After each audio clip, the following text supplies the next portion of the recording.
Praise Lord, hallelujah. आइए हम लोग परमेश्वर की वचन से आज स्पिरिचुअल लाइफ एनमीज पार्ट 3 के बारे में थोड़ा समय हम वचन सुनते हैं और इस संदेश को हम लोग समाप्त करते हैं। आज प्रभु की वचन से आत्मिक जीवन में हमें आगे बढ़ने से रोकने वाले कुछ चीज़ें रहते हैं, उसको हमको नष्ट करके हम लोग को आगे बढ़ना है। परमेश्वर की वचन में मेरे प्रियो 2 पार्ट्स करीबन 14 विषय मैंने बता चुका हूँ और आज पार्ट 3 में हम 7 और विषय प्रभु की वचन से सुनते हैं। मेरे प्रियो ध्यानपूर्वक देखिएगा।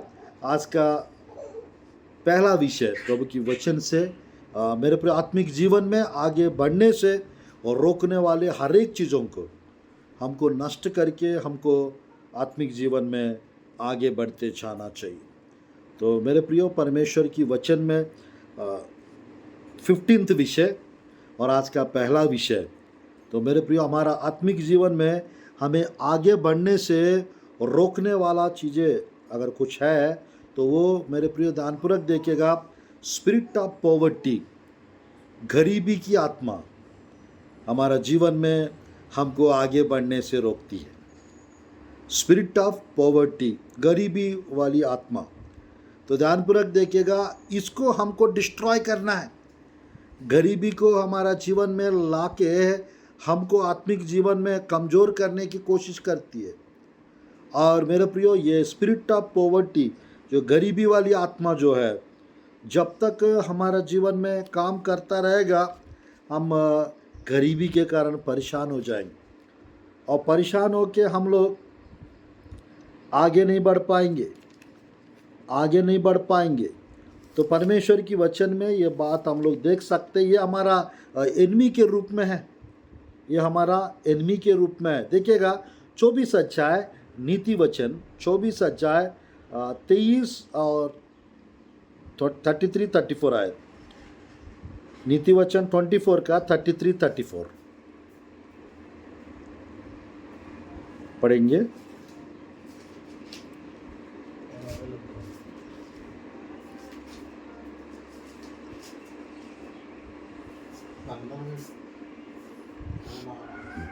छोटी सी नींद और एक झपकी, थोड़ी देर हाथ पर हाथ रख के और लेटे रहना, तब तेरा कंगालपन डाकू के समान और तेरी घटी हथियारबंद मनुष्य के समान आ पड़ेगी।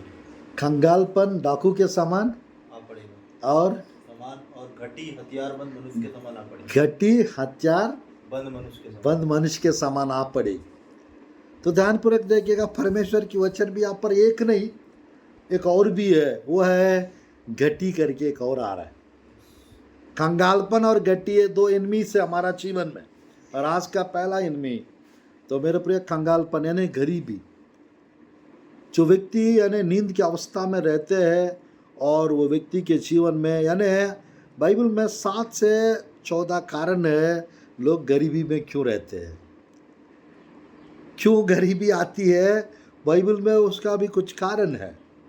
तो यहाँ पर परमेश्वर की वचन के अनुसार अगर हम लोग समय पे नहीं उठ पाएंगे तो गरीबी अवस्था में पड़ जाएंगे।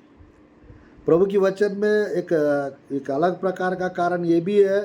23 का 21 में नीति वचन में वहाँ पर भी एक विषय लिखा रहता है। हाँ, क्योंकि पियक्कड़ और पेटू अपना भाग खोते हैं और पीने वाले को चिथड़े पहनने पड़ते हैं। अरे बाप, पेटू और पियक्कड़ अपना भाग को खोते हैं ना, कंगाल हो जाते हैं। और नींद की अवस्था जिसके जीवन में रहता है वो चिथड़े कपड़ा पहनना पड़ता है। तो परमेश्वर की वचन में ना 14 विषय है गरीबी क्यों आती है। पीने वाले को चिथड़े कपड़ा पहनने पड़ती है, ऐसा लिखा हुआ। तो परमेश्वर की वचन में मैं कहना चाहता हूँ, तो पहला विषय जो है आज का हमारा गरीबी।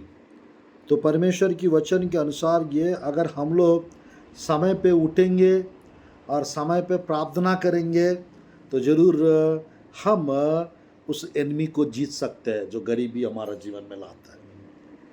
तो आज मैं चाहता हूँ वो गरीबी लाने वाली आत्मा आपके लाइफ से नष्ट होने पाए और परमेश्वर की वचन में मेरे प्रियो बहुत यानी एक प्रकार का इंटेलिजेंट डीमन, बहुत दिमागदार दुष्ट आत्मा करके कह सकते हैं, ये गरीबी लाने वाली आत्मा। क्योंकि ये शैतान को पता है इसके पास अगर संपन्नता की आशीष रहेंगे ये मीटिंग्स रखेंगे, इसके पास संपन्नता की आशीष रहेगा ये मुझे मिलेगा नहीं, इसको अगर मैं गरीबी में डाल दूंगा, इसके पास अगर माल को ख़त्म करवा दूंगा तो ये झुकेगा, ये गरीबी के कारण कुछ भी करने के लिए तैयार हो जाएगा, चोरी करेगा, झूठ बोलेगा, गलत काम करेगा, फंसेगा। ये इस टाइप का शैतान का प्लानिंग रहता। तो आज परमेश्वर की वचन में स्पिरिचुअल लाइफ में एक गरीबी वाली आत्मा एक एनिमी है। तो इस गरीबी को हमारा जीवन से हम लोग को ख़त्म करना है और संपन्नता की आशीष को हमारा जीवन में हमको प्राप्त करना चाहिए। क्योंकि बाइबल में लिखा रहता है, एक सुंदर आयत, खतरनाक आयत बाइबल में नीति वचन में लिखा रहता है। देखिएगा प्रभु की वचन में 10 अध्याय 15 आयत, 10 अध्याय 15 आयत नीति वचन, 10 अध्याय 15 आयत नीति वचन। धनी का धन उसका दृढ़ नगर है, धनी का धन उसका दृढ़ नगर है, परंतु कंगाल की निर्धनता उसके विनाश का कारण। कंगाल का निर्धनता उसका विनाश का कारण है। ध्यानपूर्वक देखिएगा, शैतान एक व्यक्ति को नष्ट करने से पहले, शैतान को एक व्यक्ति को बर्बाद करने से पहले उसके जीवन में निर्धनता को लेकर आती है, गरीबी को लेकर आती है, ताकि उस व्यक्ति को बर्बाद करने के लिए शैतान काम करता है। तो यहाँ पर जैसा लिखा है, धनवान का धन है उसके लिए दृढ़ नगर है, ऐसा लिखा है, स्ट्रॉन्ग सिटी। तो यानी जिसके पास परमेश्वर धन दिया है वो स्ट्रॉन्ग टावर के जैसा, स्ट्रॉन्ग यानी सिटी के जैसा उसका सुरक्षा बढ़ जाए। तो परमेश्वर की वचन में यहाँ पर मैं कहना चाहता हूँ, आज के टाइम पे 100 में 90% काम जो है वो धन से ही होता है, धन की आवश्यकता रहता है। शैतान वो धन को ही रोक के टेंशन में डालने का कोशिश करता है। कितना चालाक है। तो परमेश्वर की वचन में हम लोग को उस गरीबी वाली दुष्ट आत्मा को नष्ट करना है, बांधना है और जलाना है, तब परमेश्वर धन की आशीष को रिलीज करे। हालेलुया। तो ध्यानपूर्वक देखिएगा, नेक्स्ट आज का सेकंड, स्पिरिट ऑफ लेकिंग, कमी गति वाली आत्मा, इसको भी हमको नष्ट करना है। हमारा जीवन में गति को बार बार लेकर आती है, बार बार हमारे जीवन में। उस आयत को फिर से हम पढ़ेंगे, नीति वचन अध्याय 24 का 33-34। छोटी सी नींद और एक और झपकी, थोड़ी देर हाथ पे हाथ रख के और लेटे रहना, तब तेरा कंगालपन डाकू के समान और तेरी घटी हथियारबंद मनुष्य के समान। यानी घटी आ पड़ेगी, लिखा है हथियारबंद मनुष्य के समान। तो अब बताइए, स्पिरिचुअल एनिमीज रहते हैं नहीं रहते? घटी लेकर आता है ताकि हमारा टेंशन बढ़ जाए। हम लोग को चाहिए 30,000 घर को चलाने के लिए, शैतान आपको 20,000 यानी 20,000 में ही आपको वो कर सीमित कर देगा, 10,000 का टेंशन सर पे ला देगा। और 10,000 की कमी के कारण हम लोग एक्स्ट्रा जॉब करना चाहेंगे, उस 10,000 की कमी के कारण खर्चा लेंगे हम लोग, वो 10,000 के कारण हम लोग एकदम टेंशन में आ जाएंगे। अरे यार 10,000 15,000 और आता, मेरा काम, मेरा टेंशन हल्का हो जाता और मैं बिल्कुल बेफिक्र रहता। अरे मेरे पास कुछ बच जाना चाहिए, ये बार बार क्या कमी घटी वाला जीवन जीना पड़ रहा है। परमेश्वर की वचन में लिखा रहता है, मैं कहना चाहता हूँ, नीति वचन अध्याय 6 का, नीति वचन अध्याय 6 का 9 आयत 10 आयत 11 आयत को हम पढ़ते हैं। नीति वचन अध्याय 6 9 आयत 10 आयत 11 आयत। हे आलसी, तू कब तक सोता रहेगा? हे आलसी, तू कब तक सोता रहेगा? तेरी नींद कब टूटेगी? तेरा नींद कब टूटेगी? कुछ और सो लेना, कुछ और सो लेना, थोड़ी सी नींद थोड़ी सी नींद और एक और झपकी, एक और झपकी, थोड़ा और छाती पर हाथ रख के लेटे रहना। हाँ, तब तेरा कंगालपन तब तेरा कंगालपन राह के लुटेरे के समान, किसका? राह के लुटेरे के समान, और तेरी घटी हथियार बंद के समान आ पड़ेगी। हथियार बंद के समान आ पड़ेगी। जी भाई साहब। तो परमेश्वर की वचन में हथियार बंदा मनुष्य के समान आ रहा है क्या? वो आ पड़ेगी लिखा हुआ है। हथियार बंदा मनुष्य के समान घटी आ पड़ेगी ऐसा लिखा हुआ है। हम लोग को किसी भी रीति से शैतान को आने का मौका नहीं देना चाहिए। हमारा जीवन में बाइबल में लिखा रहता है यानी 7 काम करने से वो कमी घटी वाला जीवन हट जाएगा हमारे पास। प्रभु की वचन में 23 का 1 में लिखा रहता है भजन संहिता में, परमेश्वर मेरा चरवाहा है, मुझे कोई घटी नहीं होगी। जब परमेश्वर आपको चरवाहा के रूप में आपको अगुवाई करता है तो आपको कोई घटी नहीं होने देगी, कोई घटी होने नहीं देगी। कमी घटी क्यों होती है उसका भी बाइबल में कुछ कारण है। परमेश्वर की वचन में कमी घटी क्यों होती है उसका भी कारण। तो मैं कहना चाहता हूँ जो लोग परमेश्वर की वचन को साइड पे रख के चलते हैं, जो लोग परमेश्वर की वचन को महत्व नहीं देते, उनके जीवन में तो घटी होती रहती है। देखिएगा परमेश्वर की वचन में 13 का 18 आयत, 13 का 18 नीति वचन, 13 का 18 भैया 13 का 18 नहीं 13 का 18 ना जी। जो शिक्षा को सुनी अनसुनी करता है वह निर्धन होता है और अपमान पाता है, परंतु जो डांट को मानता उसकी महिमा होती है। हालेलुया। फिर से पढ़िए। जो शिक्षा को सुनी अनसुनी करता है, जो शिक्षा को सुना अनसुना करता है वह निर्धन होता है, वो निर्धन होता है और अपमान पाता है, वो अपमान पाता है, परंतु जो डांट को मानता है, जो डांट को मानते हैं उसकी महिमा होती है। उसकी महिमा होती है। हालेलुया। तो परमेश्वर की वचन का अगर सुनकर अनसुना करेंगे उसकी घटी होती है। ये मेरी बात नहीं, परमेश्वर की वचन में लिखा है। और यहाँ पर देखिएगा प्रभु की वचन में 14 का 23 नीति वचन। परिश्रम से सदा लाभ होता है, परिश्रम से सदा लाभ होता है, परंतु बकवास करने से केवल घटी होती है। बकवास करने से केवल घटी होती है। आज के टाइम पे बहुत लोग बकवास करते हैं, बकवास बातें करते हैं, तो घटी क्यों नहीं होगी बताइए। बाइबल में एक जगह ये भी लिखा रहता है, परमेश्वर की वचन में ये भी लिखा रहता है, धनवान वाले करके बोल के बहुत घटी वाला लोग भी है और कंगाले बोल के बहुत धन वाले लोग भी है। ऐसे भी छुपाते।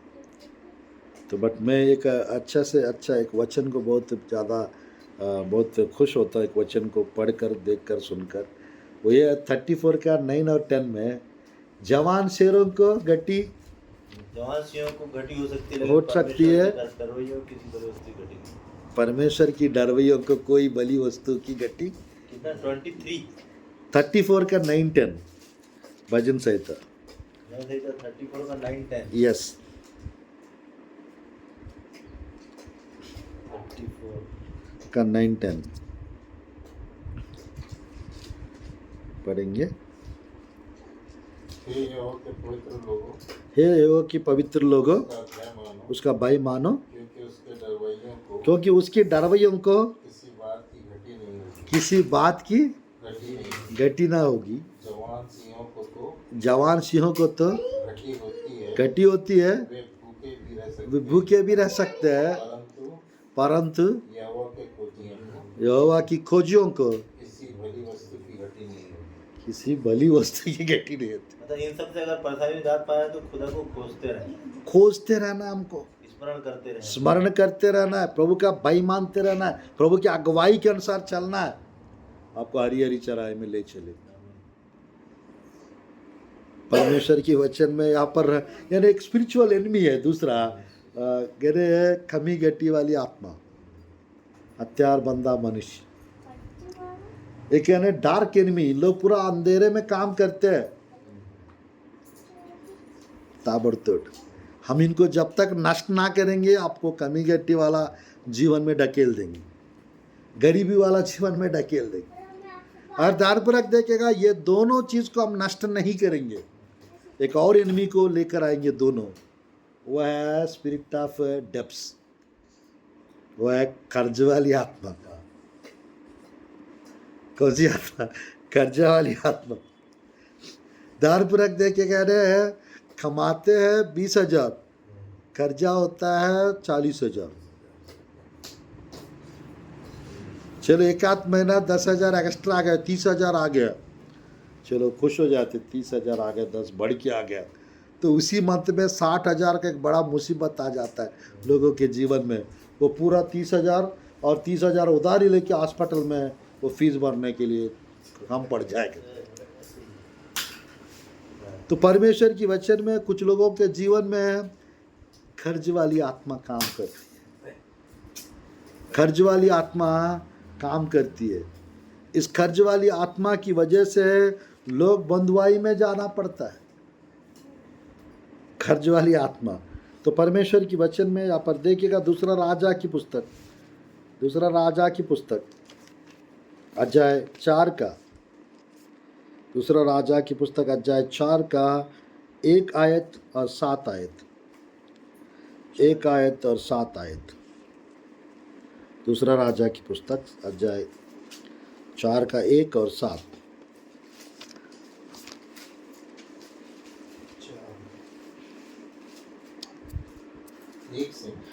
1 और 7 जी। 1 और 7।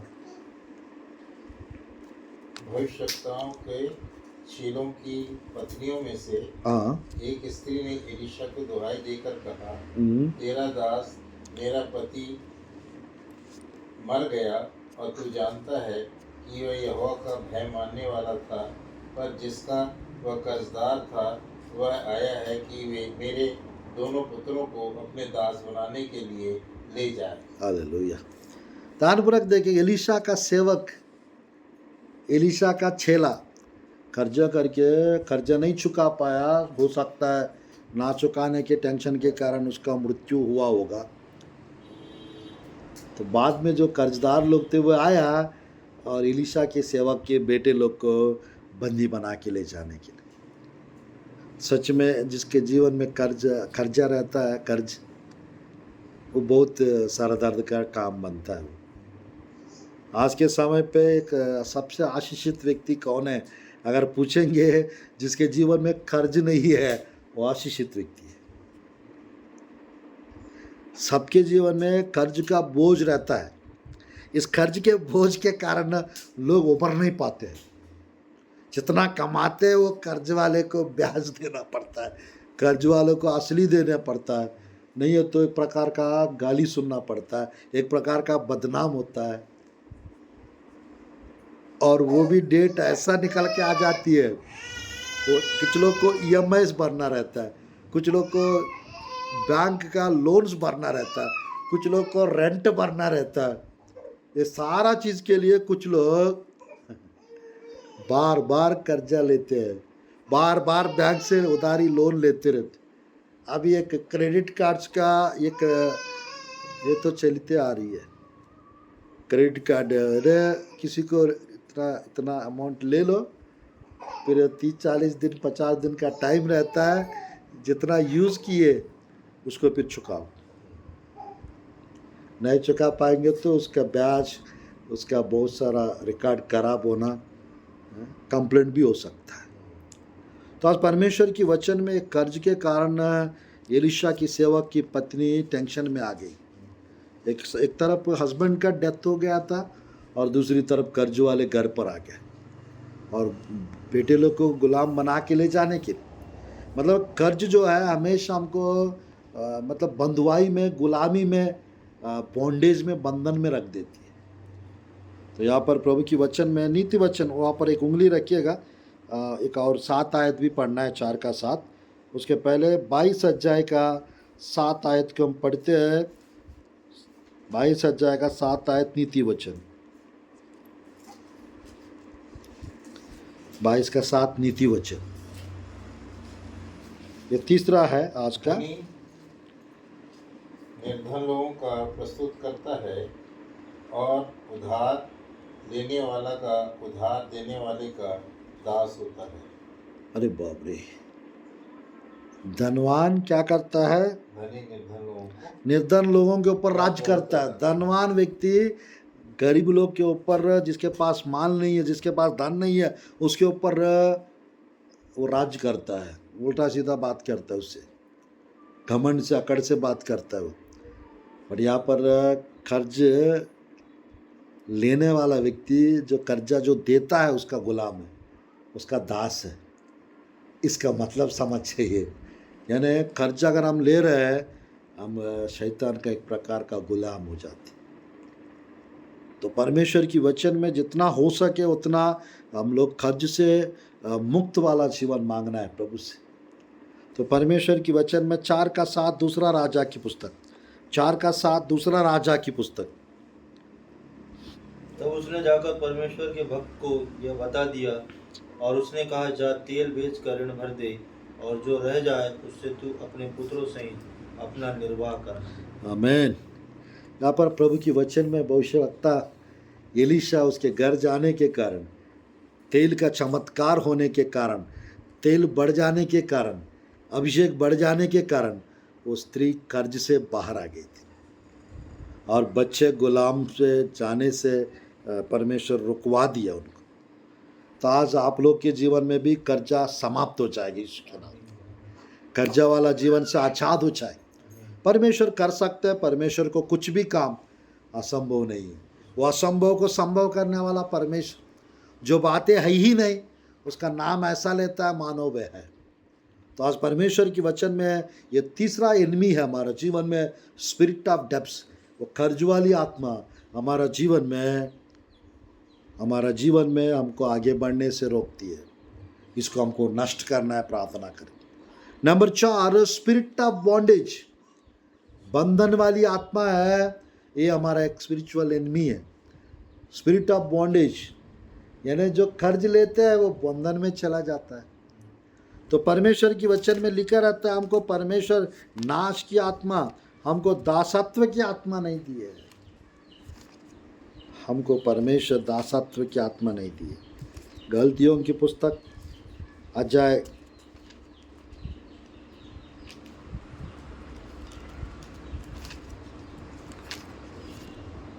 रोमियों की पुस्तक 8 अध्याय, रोमियों की पुस्तक 8 अध्याय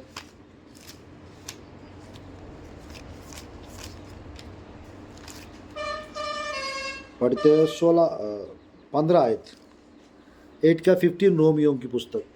क्योंकि तुमको दासत्व की आत्मा नहीं मिली, तुमको दासत्व की आत्मा नहीं मिली कि फिर भयभीत हो, परंतु लेपालकपन की आत्मा मिली, लेपालनपन की आत्मा मिली है, जिससे हम हे अब्बा हे पिता करके पुकारते। चलो ध्यानपूर्वक देखिएगा, परमेश्वर की वचन में हमको परमेश्वर लेपालक की आत्मा दिए है, यानी पवित्र आत्मा हमको दिए है। तो हम अब्बा पिता करके परमेश्वर को हम पुकारते हैं। यहाँ पर दासत्व की आत्मा नहीं मिली करके लिखा है। जिसके जीवन में दासत्व की आत्मा काम करता है, काम करती है, वो जरूर किसी ना किसी का एडिक्ट हो जाएगी, किसी ना किसी बुरी आदत का यानी शिकार हो जाएंगे। तो उससे वो बाहर नहीं आ पाएंगे, आत्मिक जीवन में बढ़ नहीं पाएंगे। एक ये स्पिरिचुअल लाइफ में एक एनिमी के रूप में ये स्पिरिट ऑफ बॉन्डेज काम करता है। प्रभु की वचन में एक स्त्री कुबड़ी हो गई थी, 18 साल से उसको प्रभु के पास आ रही है जरूर, बट उसके बाइबल में लिखा रहता है उसका खमरा को पूरा मोड़ के रख दी, मुड़ गया। ठीक है, 13 अध्याय में कितना साल से 13 अध्याय का 11 आयत और 12 आयत और 13 आयत, 16 आयत भी पढ़ेंगे लास्ट में। 13 अध्याय लूका रसूल समाचार भैया 11, 12, 13 पढ़ेंगे पहले, उसके बाद 16। ये फोर्थ विषय, आज का फोर्थ विषय 11 का 13 जी। 13 अध्याय का 11, 12, 13 का 11, 12, 13 11, 12, 13 जी। 11, 12, 13, 11। वहाँ एक स्त्री थी जिसे 18 वर्ष से एक दुर्लभ करने वाली दुष्टात्मा लगी थी और वह कुबड़ी हो गई थी और किसी रीति से सीधी नहीं हो सकती थी। यीशु ने उसे देखकर बुलाया और कहा, हे नारी, तू अपनी दुर्बलता से छूट गई। तब उसने उस पर हाथ रखे और वह तुरंत सीधी हो और परमेश्वर की बड़ाई करने लगी। और परमेश्वर की वचन में 16 आयत। तो क्या उचित ना था कि यह स्त्री जो अब्राहम की बेटी है, जिसे शैतान ने 18 वर्ष से बांध रखा था, सबत के दिन इस बंधन से छुड़ाई जाती। आमीन। 13 साल से बांध के रखा था। आज एक बंधन, अलग अलग प्रकार का बंधन ले आती है हमारे जीवन में, इसको भी हमको नष्ट करना है ताकि आत्मिक जीवन में हम आगे बढ़ सके। स्पिरिट ऑफ बॉन्डेज, बंधन वाली आत्मा एक हमारा लाइफ में स्पिरिचुअल एनिमी है। ये फोर्थ विषय आज का। 5वां विषय है परमेश्वर की वचन में हमारा जीवन में हमको आगे बढ़ने से रोकती है। ये है प्रेयरलेसनेस, स्पिरिट ऑफ प्रेयरलेसनेस, प्रार्थना करने से हमको रोकने वाली आत्मा। हमारा जीवन में प्रेयरलेसनेस जो है एक एनिमी है, प्रार्थना नहीं करने देती है, तो प्रार्थना में हमको रुकावट करती है, प्रार्थना करने से हमको मन हटा देती है। इस कारण हम लोग प्रार्थना में आगे नहीं बढ़ पाते।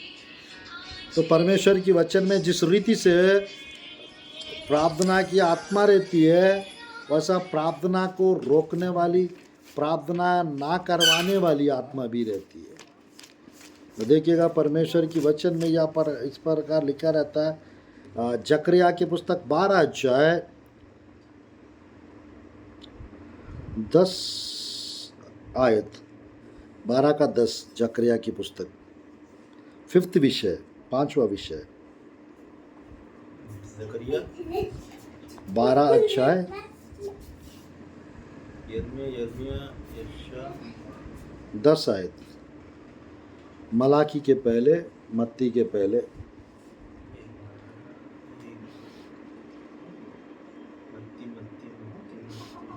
जकरिया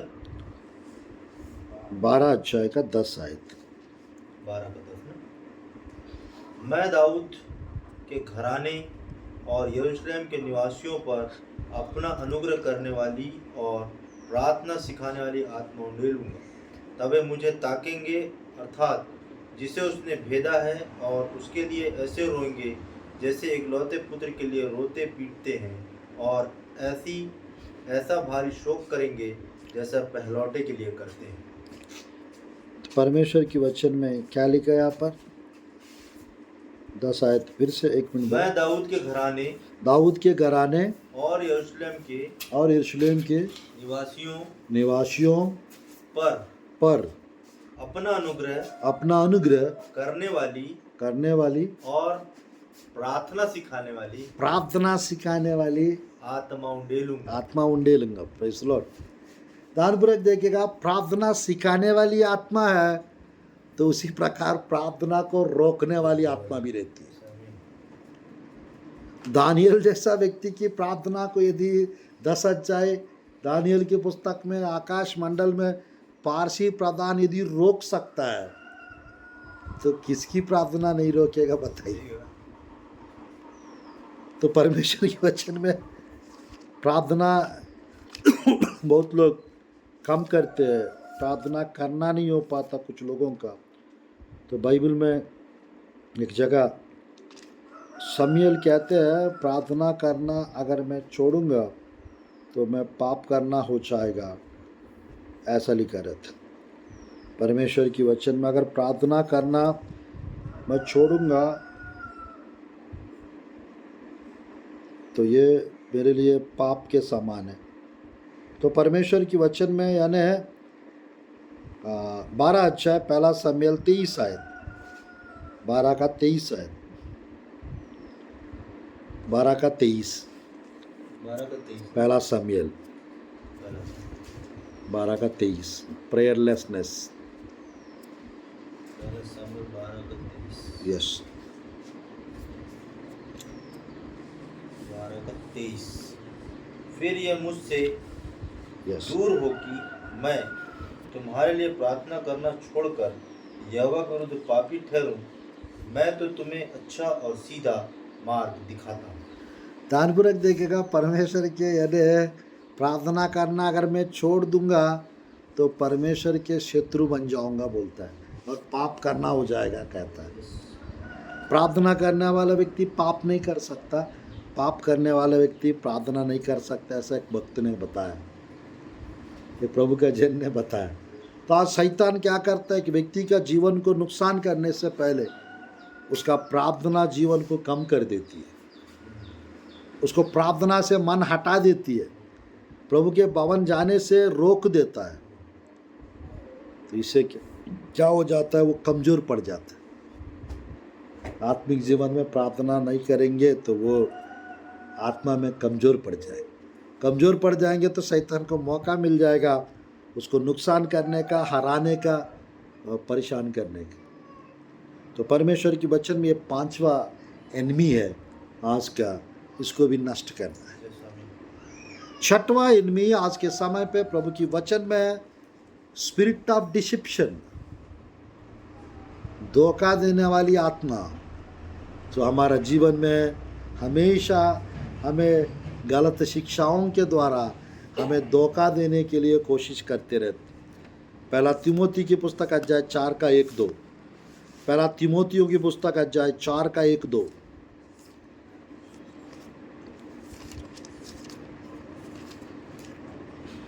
तीमोथी 4 का 1-2 ना। यस तीमोथी नए नियम जी, नया तीमोथी तीमोथुस नहीं, 4 का 1-2। तीमोथियो है ना भाई। हाँ, तीमोथियो 4 का 1-2 नए नियम में नया नियम में पहला ना जी 4 का 1-2। परंतु आत्मा भाई तीमोथियस के तीमोथियस तीमोथियुस से भैया पहला, तीमोथियस है ना। हाँ जी, वही है तीमोथी। कितना अच्छा लग रहा है। हाँ, परंतु आत्मा स्पष्टता से कहता है कि आने वाले समयों में कितने लोग भरमाने वाली आत्माओं और दुष्ट आत्माओं की शिक्षाओं पर मन लगाकर विश्वास से बहक जाएंगे, बैकस्लाइडर्स बन जाएंगे, विश्वास से बहक जाएंगे, ऐसा लिखा हुआ है। तो आत्मा स्पष्टता से कहता है ऐसा। तो यहाँ पर मतलब परमेश्वर की वचन में स्पिरिट ऑफ डिसेप्शन, धोखा देने वाली आत्माएं गलत शिक्षाओं के ऊपर लोगों का मन लगाएंगे, गलत चीज़ों के ऊपर मन लगवा के उनके साथ धोखा कराएंगे। तो यहाँ पर हम लोग ये धोखाधड़ी वाली आत्माओं को भी नष्ट करना चाहिए, धोखाधड़ी वाली आत्माओं को भी नष्ट करना चाहिए, परमेश्वर की वचन में लिखा हुआ। मैं कहना चाहता हूँ लास्ट और फाइनल आज का प्रभु की वचन में 1 यूहन्ना की पत्री। आज के टाइम पे बहुत लोग के साथ धोखा होता है, आज के टाइम पे बहुत लोग के साथ धोखा होता है। 1 यूहन्ना की पत्री 4 अध्याय 6 आयत। हम परमेश्वर के हैं, जो परमेश्वर को जानता है वह हमारी सुनता है, जो परमेश्वर को नहीं जानता वह हमारी नहीं सुनता। इस प्रकार हम सत्य की आत्मा और भ्रम की आत्मा को पहचान लेते हैं। आमीन। लास्ट आज का 7वां एनिमी है भ्रमित आत्मा। भ्रम की आत्मा। परमेश्वर की वचन में हम देख सकते हैं, यानी आपके साथ तो कुछ हो गया है, आपके साथ कुछ होने वाला है और आपका कंडीशन ठीक नहीं हो सकता पूरी रीति से मतलब हाँ? बहकाने वाली, अरे भ्रमित करने वाली, मतलब कुछ हो गया टाइप का स्वप्न लाना, घर में कुछ नुकसान हो गया टाइप का, कुछ एक्सीडेंट्स हो गया टाइप का, तो उसको देख के वो स्वप्न इन लोग ढीला पड़ जाते, उसी के बारे में सोच सोच के परेशान हो जाते हैं, बाहर नहीं आ पाते। मैं मरने वाला हूँ भाई, मेरा साथ एक्सीडेंट होने वाला, भाई कुछ दिख गया है, वो परमेश्वर के तरफ से है, शैतान के तरफ से है, थोड़ा सोच लो। इसलिए वहाँ पर सच की आत्मा के बारे में भी लिखा है, सत्य की आत्मा के बारे में भी लिखा है और ब्रह्म की आत्मा के बारे में भी लिखा है।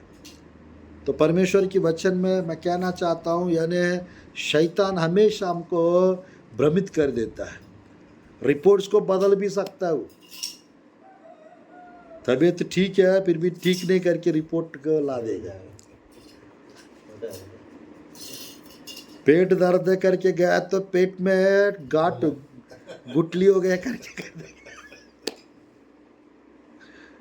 मेरे प्रिय, मैं कहना चाहता हूँ, मान के चल नाक से या दांत से कहीं खून थोड़ा सा निकल गया, अरे यार कुछ दिक्कत तो नहीं है, चल जाके दिखा के आता हूँ करके जाएंगे, खून निकल रहा है नाक से और मुंह से, थोड़ा डॉक्टर साहब बताइए कुछ तो गड़बड़ तो नहीं, टेस्ट करा के वो सीधा कैंसर, एक ब्लड कैंसर करके आ जाएगा।